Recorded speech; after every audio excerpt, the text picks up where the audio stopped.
স্বাদেশিকতা পাঠ্যাংশটি মূলত একটি সাহায্যকারী পাঠ্যাংশ ক্লাস 8-এর জন্য।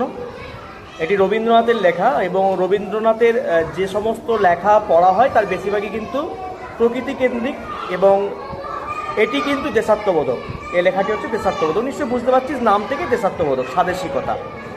স্বদেশ থেকে স্বাদেশিকতা শব্দটি এসেছে, স্বদেশ প্রেম। জ্যোতিদাদার উদ্যোগে আমাদের একটি সভা হইয়াছিল। বৃদ্ধ রাজনারায়ণ বাবু ছিলেন তাহার সভাপতি। রাজনারায়ণ বাবু বলতে রাজনারায়ণ বসু, ঠিক আছে।